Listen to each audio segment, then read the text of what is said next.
പത്മഭൂഷൺ പുരസ്കാരം ലഭിച്ചതിൽ ആഹ്ലാദിക്കാനും ദുഃഖിക്കാനുമില്ലെന്ന് വെള്ളാപ്പള്ളി നടേശൻ. കർഷകശ്രീയോ ഈശ്വര, ഇതെങ്ങനെ സംഭവിച്ചു?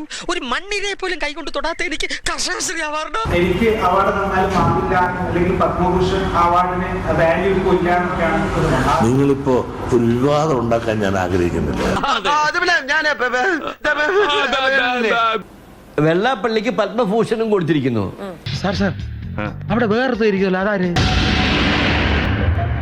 ഈ തെണ്ടി എന്തിനാ അവിടെ കയറിയിരിക്കണേ? അതാ ഞാനും ആലോചിക്കുന്നത്. പിടിച്ചു മാറ്റവനെ. ഇപ്പം മാറ്റി തരാം. ഇതിനകത്തൊരു തമാശ ഉണ്ട്, ഒരുപക്ഷെ ആരും ശ്രദ്ധിച്ചു കാണില്ല.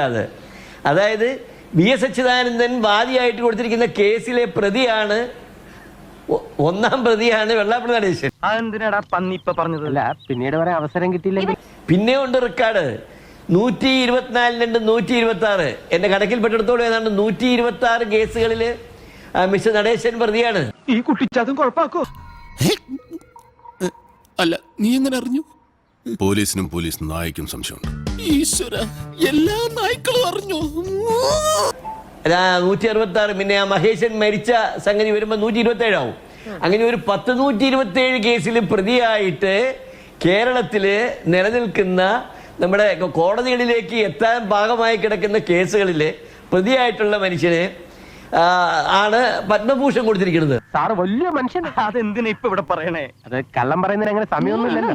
ഇത്തവണ വില്ലടിച്ചാൻ പാട്ടിനുള്ള സംഗീത നാടക അക്കാദമി അവാർഡ് എനിക്ക് 10,000 രൂപ മാത്രമല്ല, പ്രശസ്തി പത്രവും പിന്നെ ഒരു പലകല പറ്റിക എടോ ഫലകം. അതും ഒരു റെക്കോർഡായിരിക്കും. ഇത്രയും കേസിൽ പ്രതിയാകാൻ യോഗ്യമുള്ള ആള്, യോഗ്യം കിട്ടിയ ആളിന്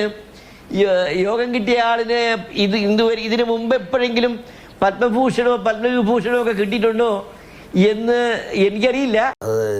SNDP ശാഖായോഗം ശ്രീധർമ്മപരമായ ഒരു യോഗം കൂടുന്നുണ്ട്. അതിനുശേഷം നമ്മൾ പ്രഖ്യാപിക്കും അത് Excuse me. അയ്യോ, എന്നൊന്നും ചെയ്യരുത്, ഞാൻ പാവോട്, എന്നെ അറസ്റ്റ് ചെയ്യരുത്. What's the time now? Time? Bad time. പോടാ പട്ടി. മണമുള്ള പൂനുള്ളി മുടിയിൽ ചൂടി മണിക്കുട്ടി നീ എന്റെ മനസ്സുനുള്ളി.